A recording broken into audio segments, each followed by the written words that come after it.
video. This one is very special for me, and I have a little bit of time before my work week begins full on. I'm gonna be very busy, so I just thought this was gonna be the last video of the ones that I planned.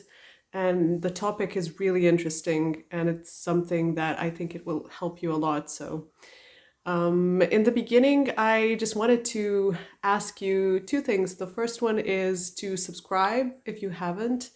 And the second one is I'm currently, actually today, my photograph, as you know, I'm also a photographer, so my photograph is participating in an exhibition in New York.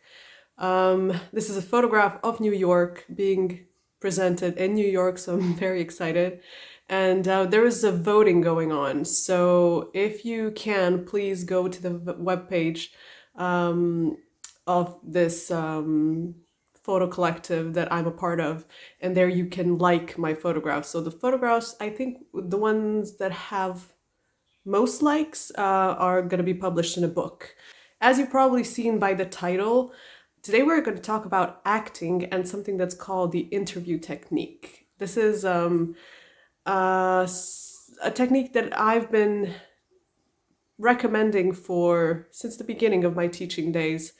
And what that has to do with acting is that I've spoken with a lot of students, and they've told me that one of the biggest things that they struggle with when it comes to speaking in English is confidence. It's not that they are not sure of how much they know, it's more of like they cannot express that. And that's normal because we have different personalities. Not everybody is confident in their real life. And if you don't speak confidently in your native language, the chances are that you will have issues speaking confidently in English as well. Unless, and this is something that I fully recommend, just look at what actors are doing and actresses. So basically, you can use the same technique when you are trying to speak English more, especially if you are moving to a English-speaking country and you really don't know how to begin communicating with people. It's all about pretending. I know when I was in college, I think, or even in high school, there were some things that were super hard for me, but especially public speaking and stuff like that, I was really very bad at it. I was very nervous, self-conscious. I couldn't get out of my mind. I thought the world is gonna end and everybody is gonna laugh at me, which sometimes it happened, but I took it very personally. And that's normal for a lot of people to be like that. So the idea of trying to act and pretend that you are somebody that you're not, or just kind of to put on this mask, it's very easy when you're doing that in a foreign language, because I don't know, probably your brain doesn't connect that language with your personality. The second technique that I want to talk with you about is the interview technique. This is something that's very dear to me, and since I studied journalism, so I used to do a lot of interviews. I was interested in people and people's stories and what they had to say, what was their background, and I would interview a lot of people. I would listen to a lot of interviews, watch them, study about them, write them. So later on, there was a chance of that I got to give an interview about my photo work. So that was in the past, and suddenly I had to kind of think about my life and what I was doing and my work and just put it into these few paragraphs. And I had so many thoughts in my head, and I said, wow, isn't it possible for me like to have such a vocabulary? I didn't know. I was never thinking about myself. And that's what I also recommend to new learners.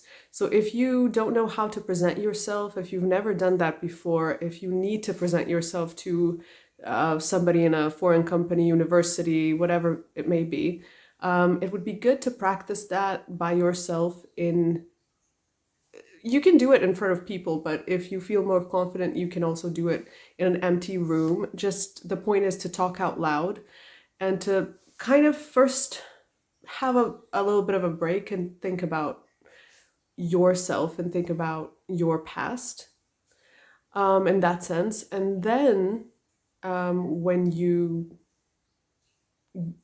kind of figure out what story are you going to tell, then you start answering questions. Point is not to take yourself too seriously. And my experience with studying film and being around a little bit around in that industry, around people who are very creative, who are actors, actresses, directors, musicians as well. The one thing that I've noticed is that the questions for the interview technique would be something like, where did you go to school? Describe your hometown. What was your childhood like? What motivated you to study what you study? Or did you always know that you wanted to do this profession that you're doing right now? It can be like, there's so many examples on YouTube, so you can watch some of the interviews and mimic that. Just use the same questions. It's not a big deal.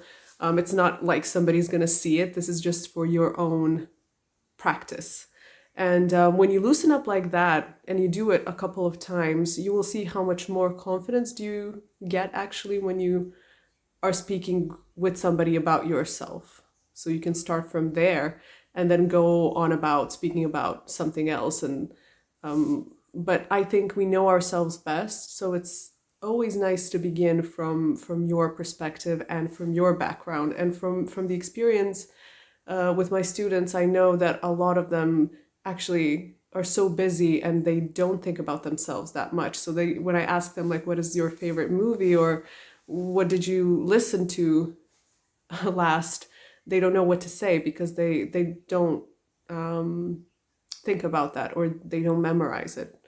So one of the things that actors and actresses in at the academy or any creative basically in film school, script writers, directors, there comes a time after a lot of preparation, there comes a time where they need to be put into fire. This is what we call just like a day of testing where they need to apply all that they've learned and they need to show what they have.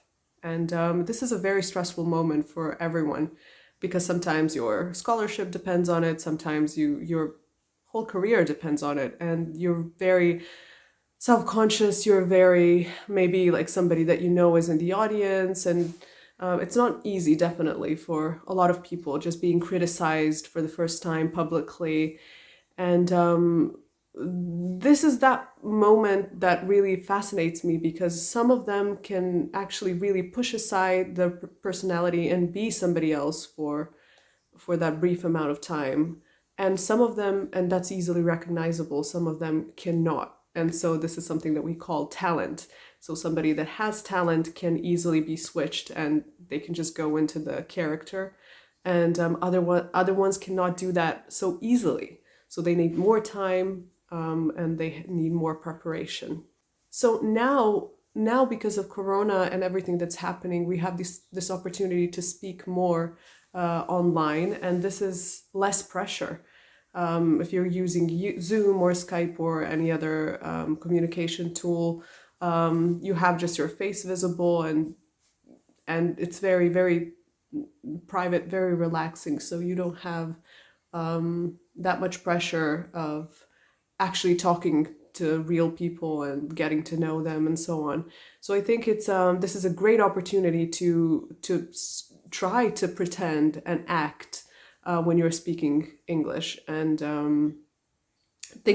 prepare yourself, think about that those techniques before you have the interview or the talk or the conference or whatever, and then just try, and maybe it will surprise you. After the whole thing ends, you may be surprised of how well you performed because you were out of your head and you were pretending to be maybe somebody else, or you got some references from somebody and you had less pressure. There is a scientific thing that actually when we are under pressure, the blood goes into this frontal part of our brain and it affects our thinking. So it's the chances are that if you are very stressed out and if you have like a huge stage fright, that you're not gonna perform well, especially in a foreign language. So the point is to take the pressure down so that all those words that you know and learned and all those sentences can come up and be there for you.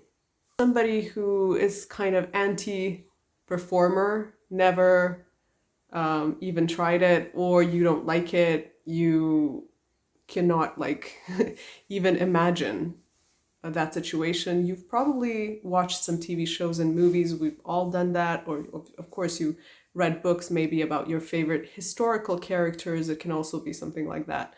And that's what the characters are for. That's why the movies are made and why this whole film industry exists, so that we can relate to these characters. And you can always find one that is kind of somebody that you kind of recognize as yourself, or maybe somebody that you want to be in the future.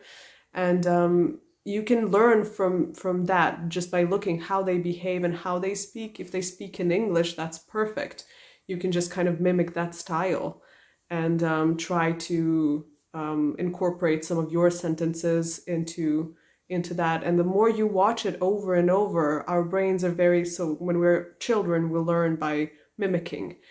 So we watch our parents or watch our close ones, and that's how we learn how to behave. That's why children swear if their parents swear, because they like to mimic that. So that's how our brain works. We remember, and not only the what they said, but also how they said it, and the whole facial structure and how they carry themselves, and the pauses in between, the whole, we can say, kind of charisma or the energy that they have. So this can be something that we can use. Most importantly, it's you should have fun with studying and with everything, because it's when it starts being too much of a burden, or if it's too much pressure for you, you're not going to memorize anything. So just try to make it as fun as possible for you, so that you keep on studying. And yeah, that was it. It's going to be so hard to edit this. There's so many breaks. And also it's really hot here in Serbia. It was 39 degrees today. So I don't know. Wish me luck. I hope you guys stay well, and see you